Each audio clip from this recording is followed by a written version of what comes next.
My name is Oswaldo Henriquez.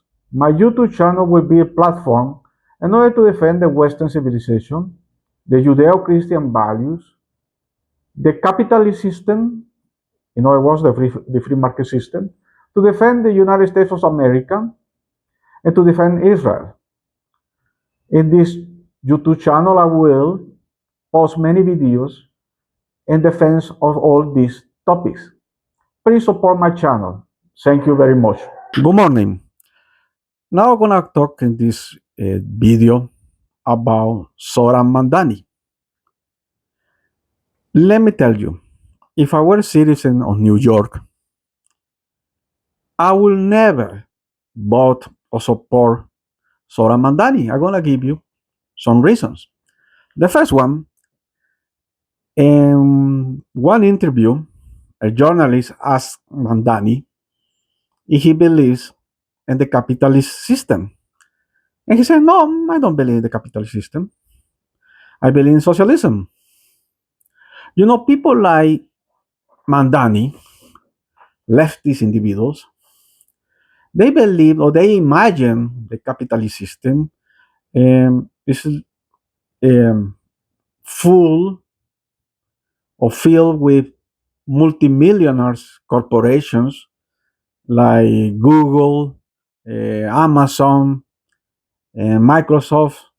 Many of these leftists, like Mandani, imagine that the capitalist system is billionaires like Elon Musk or Bill Gates. No. For example, somebody who has money in a bank, a saving account, and he wants to take that money and open a restaurant or a small business, he's a capitalist entrepreneur.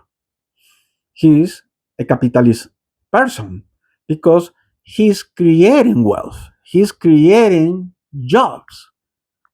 That's the capitalist system. That's the free market systems. The people are free to take the risk and open business in order to generate wealth and create jobs. Mandani, who is an upper middle class individual, he doesn't understand that because he's a parasite. He lives from the taxes that are being paid by the citizens of New York, by the people who produce something and create jobs.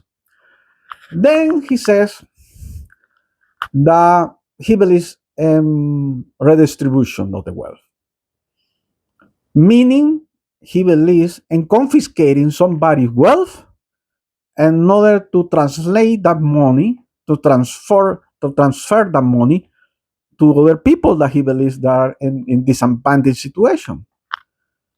But you know, there is a problem about that. In order to do this redistribution, you have to create a complete system to manage that redistribution. And that creates corruption.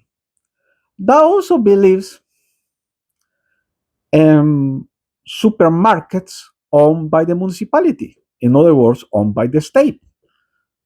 Recently, in modern time, one country in the Western Hemisphere implement that policy. That country is the Venezuela or the Chavistas. You know what happened to all these supermarkets that were owned by the state in Venezuela?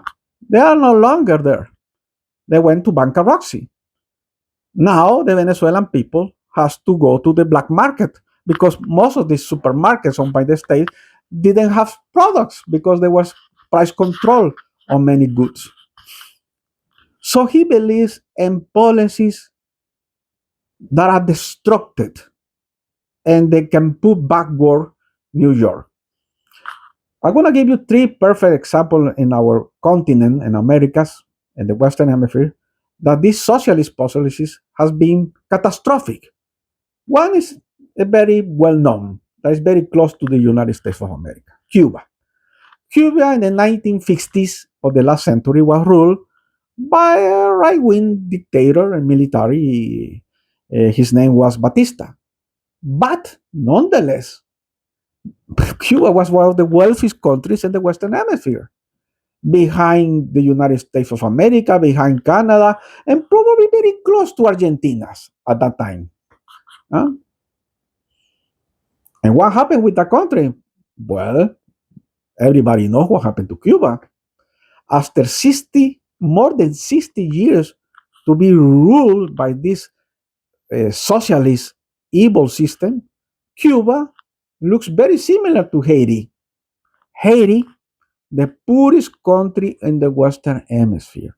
That's the result of communist ideas and socialist ideas. Then we have the Venezuela Chavista, more than 20 years of failure socialist policies. The country economy is totally destroyed. 8 million Venezuelans are dwelling around the entire Western Hemisphere looking for a better place because Venezuela is a failed state.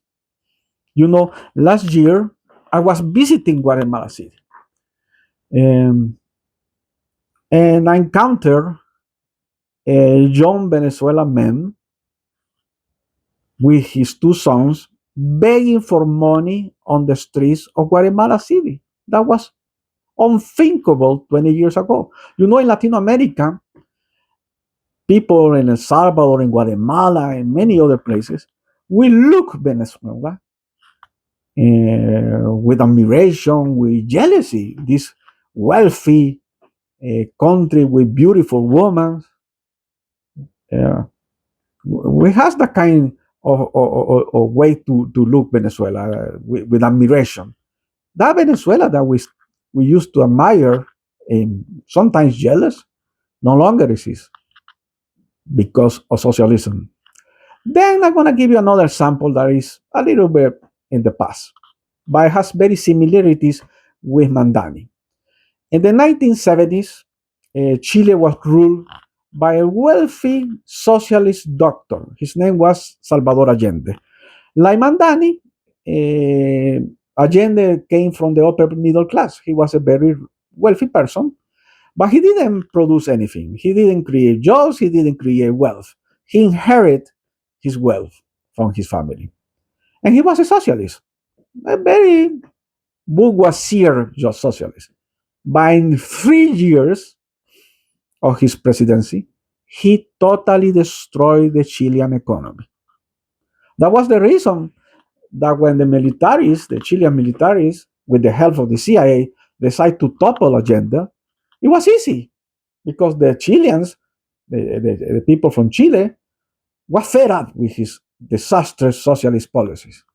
So you have three examples in the Western Hemisphere that socialist ideas not only doesn't work, but they are catastrophic, disastrous. So that's one reason that if I were citizen of New York, I will never vote for Mandani. Then there is another one that probably I will sound kind of Islamophobic, but I don't give a damn. If I were citizen of New York, I will never vote or support a Muslim candidate. The worst attack against the United States territory and against United States citizens happened in New York in 9/11 and was perpetrated by Arab Muslims. Give me a break. How am I going to support these people? Huh? No? Yeah, you want to say Oswaldo is a bigot, is an Islamophobic person. Well, sometimes I start to thinking that the Enlightenment was kind of wrong about freedom of religion. There are some religions that can be danger to human beings, and one of them is Islam. Islam is one of the religions who has perpetrated many, many, many terrorist attacks against Western individuals. So 9/11 was the worst attack against America, the United States of America. Almost 3,000 American citizens were killed by Muslims, radical Muslims. It was worse than Pearl Harbor. In Pearl Harbor, this attack that was perpetrated by Imperial Japan, 2,400 Americans died. And a combination, a mixture between military personnel and civilians. In the case of 9/11, all of these people were civilians. So no, I will vote for somebody who came from a religion um, a very radical religion that perpetrate the worst attacks against Jewish citizens. Then I will also not vote for Mandani if I were citizen of New York, because he also supports the Muslim Palestinians. Give me a break. If you are a New Yorker or a Jewish citizen, I will never support the Palestinians. I don't have any explanation why so many upper middle class Americans support the Palestinians.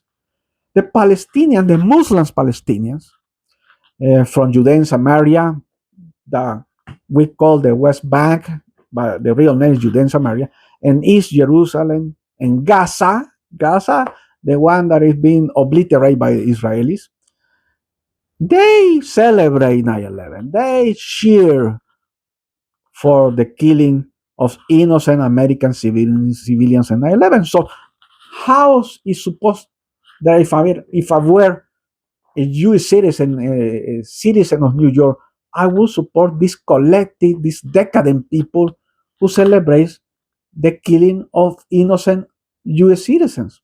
Give me a break. I will never do that. But something particular, I give you these reasons why, if I were a New Yorker or citizen of New York, I will never support Mandani. But Mandani is a particular thing that we have to study. You know, there is a video of the people that were probably helping his campaign, celebrating his victory of the Democratic primary for being a mayor of New York. And all these people celebrating this victory, the Mandani's victory, all of them were young, white, middle class or upper middle class uh, Americans. It was hard for me to find somebody black or brown skin in the crowd. So Mandani is the product of the radicalization and indoctrination and brainwashing that is happening for many decades in the United States of America. It's a product of these corruptions of elite universities like Columbia University, Coney University in New York, Harvard University, UPenn, Yale, that has been occurring for many decades. But it has getting worsened recently. Somebody who predicts the corruption was William F. Buckley Jr., a conservative thinker and writer. He said something in the 60s, something similar. He said, I would rather be governed by the 2,000 people of the Boston telephone book when we used to have telephone books, these huge books where you can find somebody phone or others that no longer exist. Probably my two sons um, won't know what is a telephone book. But I came from that time of the telephone book, like William F. Buckley Jr. He said, I would rather be governed by the 2,000 people from the telephone book of Boston, from Boston, than the 2,000 people from the Harvard faculty staff. He saw this corruption. So Mandani is a product of this, that he has this support of young, upper middle class white people. But I want to give you my prediction. Two predictions. One, I predict that Mandani is going to win the elections for mayor of New York. I hope I'm wrong about that, but that's my prediction. And my second prediction that is that he's going to fail. His policies will be so insane that those policies will be very difficult to implement. So he will fail to do something. So he won't do anything. And then there's some policies that he will successfully to apply in New York will be so catastrophic that the result will be worse than implementing them. So I predict that his time as a mayor will be a failure and one is going to harm the Democratic Party because everybody is going to see that he was completely a failure. That he was bluffing, or he was not able to do everything that he wants to do in his promises as politician, as a candidate for the mayor. You know, if you want to have a long life in policies, in political life, don't do dramatic things, because dramatic things can shorten your political life. And he is pursuing policies who are very dramatic, which are very dramatic. So that's my two predictions, that he's gonna win and he's gonna fail and gonna harm the Democratic Party, and that will help the Republicans' image for the public, particularly in New York. So that's my analysis of this situation. And keep supporting my channel. I'm gonna start publishing more videos. And thank you very much for listening.